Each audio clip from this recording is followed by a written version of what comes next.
बहुत कम लोग जानते हैं कि रामायण की एक अद्भुत कथा में माता सीता ने स्वयं एक भयानक राक्षस का वध किया था।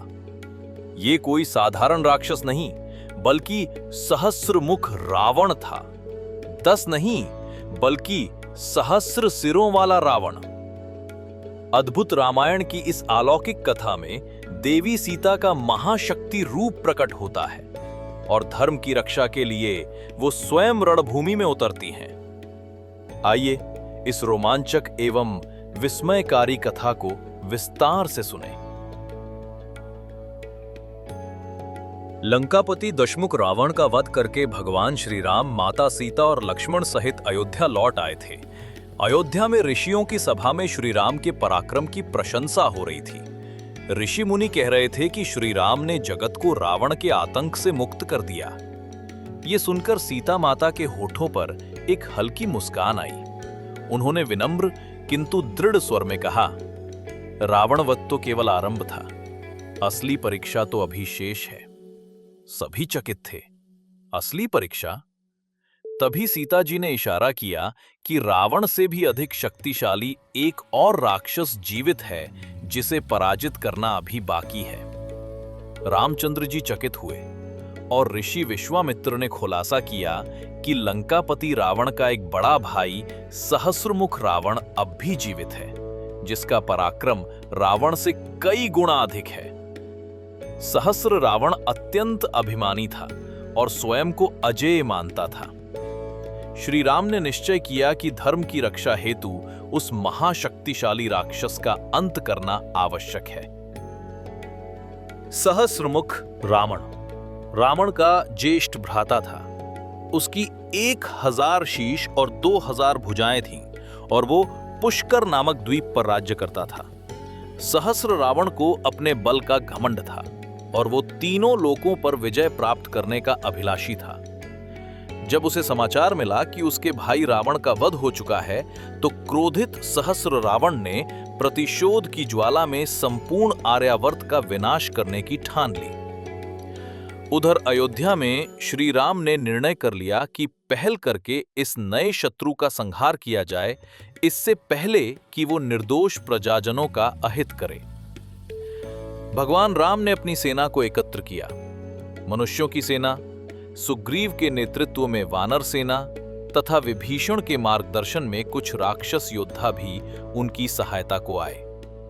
इस प्रकार राम जी ने एक विशाल सेना संगठित की और पुष्कर द्वीप की ओर प्रस्थान किया। पुष्कर द्वीप पर सहस्रमुख रावण को जैसे ही भगवान राम की सेना के आगमन का समाचार मिला, वो पहले तो आश्चर्यचकित हुआ कि कोई उसका सामना करने आया है, लेकिन तुरंत ही अहंकारी राक्षस ने भीषण अट्टहास्य किया और अपनी असुर सेना को युद्ध के लिए सज्जित होने का आदेश दिया। इधर भगवान श्री राम ने अपनी सेना को 4 दलों में बांटा। वानर राज सुग्रीव, अंगद आदि ने एक मोर्चा संभाला। मानव योद्धाओं का नेतृत्व महाराज सुकेतु ने किया। विभीषण एवं राक्षस मित्रों ने तीसरा दल बनाया और स्वयं श्री राम, लक्ष्मण तथा वीर हनुमान अग्रिम पंक्ति पर थे। देखते ही देखते दोनों सेनाएं रणभूमि में आमने सामने आ डटी। आकाश में अशुभ संकेत मंडराने लगे, किंतु राम भक्त हनुमान और अंगद ने जय श्री राम के नारों से अपनी सेना में जोश भर दिया। फिर घमासान युद्ध का आरंभ हुआ। किंतु आगे बढ़ने से पहले यह जानना आवश्यक है कि सहस्रमुख रावण और रावण की शक्तियों में ऐसा क्या अंतर था।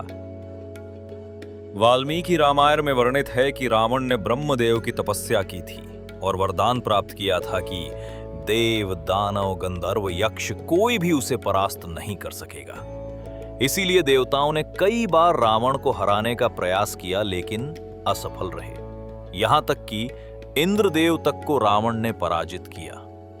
अब सोचिए, जब ऐसा रावण स्वयं देवताओं के लिए अजेय था, तो उसका बड़ा भाई सहस्त्रमुख रावण कितना भीषण होगा।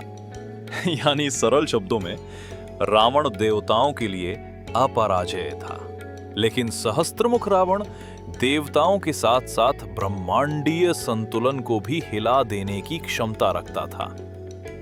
अब कथा पर वापस लौटते हुए भयानक संग्राम छिड़ गया था। श्री राम ने अग्नि बाण चलाकर असुरों की पंक्तियां भेद डाली। उधर हनुमान जी पर्वताकार रूप लेकर शत्रु सैनिकों को उठाकर पटकने लगे। लक्ष्मण ने अपने बाणों से असुर सेनापतियों को गिराना शुरू कर दिया था।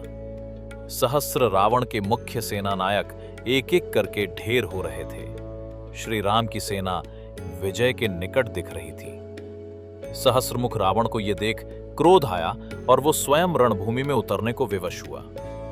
सहस्र सिरों वाला वो राक्षस हजारों भुजाओं में असंख्य अस्त्र शस्त्र धारण किए प्रचंड गर्जना करता हुआ अपने रथ पर आगे बढ़ा। सहस्रमुख रावण की शक्ति सचमुच अप्रत्याशित थी।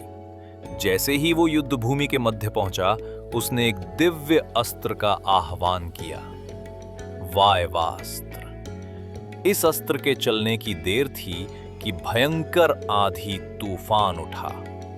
सहस्र रावण ने दैवी मंत्रों से वायु को वश में कर लिया और श्री राम की सेना पर प्रहार किया। इससे अद्भुत घटना हुई। श्री राम के सैनिक हवा में उछलकर दिशाओं में बिखरने लगे। जो मानव थे वे किसी अलौकिक शक्ति से अयोध्या वापस फेंक दिए गए। वानर रणभूमि छोड़ अचानक किष्किंधा की ओर फेंक दिए गए तथा राक्षस योद्धा विभीषण सहित लंका की तरफ फेंक दिए गए। अब भगवान श्री राम और सहस्त्रमुख रावण आमने सामने थे। सहस्त्रमुख रावण ने राम को युद्ध के लिए ललकारा। श्री राम ने भी धनुष उठाया। दोनों के बीच महायुद्ध हुआ। देवगण ऊपर से ये अद्भुत संग्राम देख रहे थे। तीर तरकश खाली होने लगे। हर प्रहार से धरती कांप रही थी। समुद्र में ज्वार उठ रहे थे। आकाश बिजली से दहक रहा था। पराशर संहिता में लिखा है कि देवताओं ने अपने प्राण रोक लिए थे। इतना भीषण युद्ध उन्होंने पहले कभी नहीं देखा था। भगवान राम ने अपने धनुष पर सर्वनाशक ब्रह्मास्त्र संधान किया और उच्च स्वर में मंत्रोच्चार कर उसे छोड़ा। ब्रह्मास्त्र प्रचंड ज्वाला बन सहस्र रावण की ओर बढ़ा। यह अस्त्र टालना असंभव था, किंतु सहस्रमुख रावण ने अद्भुत पराक्रम दिखाया। उसने अपनी एक विशाल भुजा बढ़ाकर उड़ते ब्रह्मास्त्र को मुट्ठी में थाम लिया। पलक झपकते ही राक्षस ने ब्रह्मास्त्र को मानो तिनके की तरह तोड़कर टुकड़े टुकड़े कर दिया। क्षण भर के लिए श्रीराम कुछ विचलित हुए। इस अवसर का लाभ उठाकर सहस्र रावण ने अपने धनुष से एक दिव्य बाण छोड़ा जो सीधा भगवान राम को आ लगा। वो बाण विद्युत शक्ति से भरपूर था। उसके लगते ही श्री राम मूर्छित होकर रणभूमि पर गिर पड़े। उनका धनुष हाथ से छूट गया। ये दृश्य देख देवताओं के हृदय दहल उठे। जिसे कोई जीत न सका, वो भगवान राम इस प्रकार भूमि पर गिर पड़े। लक्ष्मण क्रोध में सहस्त्र रावण पर टूट पड़े, किंतु उसने एक ही झटके में उन्हें अचेत कर दिया। महाबली हनुमान ने जब अपने प्रभु की ऐसी दशा देखी तो उनसे राह न गया। ऐसी स्थिति में उनको श्री राम की योजना का स्मरण हो आया जो उन्होंने युद्ध से पूर्व बनाई थी। उन्होंने अविलंब अयोध्या के लिए उड़ान भरी। मां सीता ने जब रणभूमि में प्रवेश किया और देखा कि उनके आराध्य श्री राम और अनुज लक्ष्मण भूमि पर अचेत पड़े हैं, तो ये देख जनक नंदिनी सीता के हृदय में क्रोध की ज्वाला भड़क उठी। उनके नेत्रों से आंसू निकले, पर उसी क्षण उनका स्वरूप बदल गया। अद्भुत रामायण में लिखा है, सीता ने भद्रकाली का रूप धारण किया।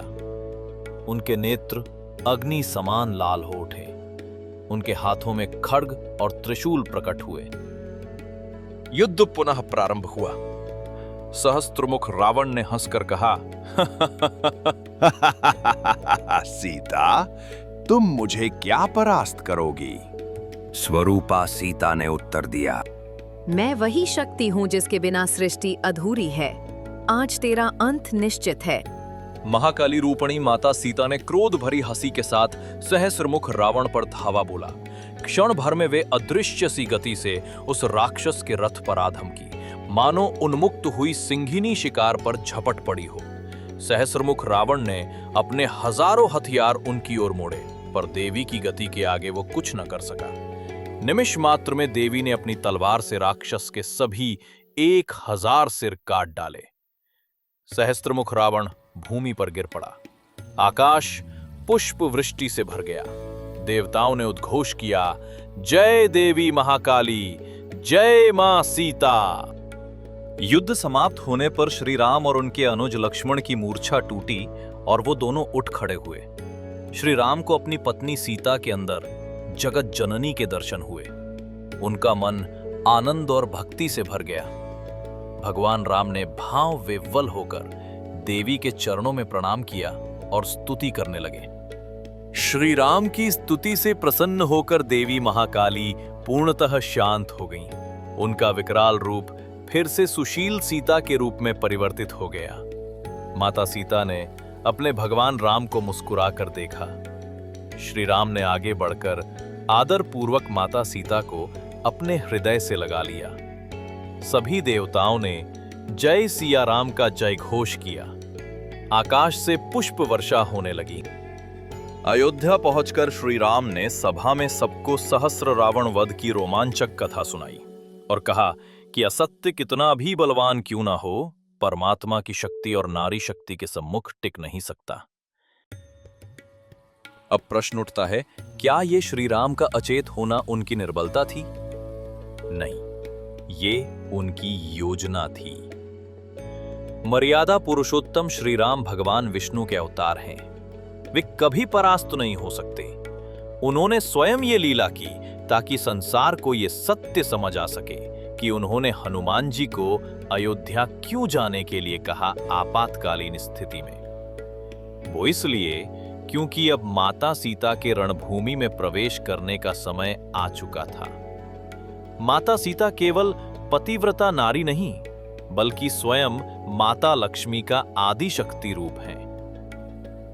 ये प्रसंग हमें सिखाता है कि जहां श्री राम धर्म और मर्यादा के प्रतीक हैं, वहीं मां सीता शक्ति का स्वरूप है। रावण का वध श्री राम ने किया और सहस्त्रमुख रावण का वध मां सीता ने। यानी धर्म की पूर्णता तभी है जब राम और सीता दोनों साथ हों। तो मित्रों, इस दशहरे पर जब आप रावण दहन देखें तो केवल रावण को ही नहीं, बल्कि अपने भीतर के अहंकार, क्रोध और अज्ञान को भी जलाएं।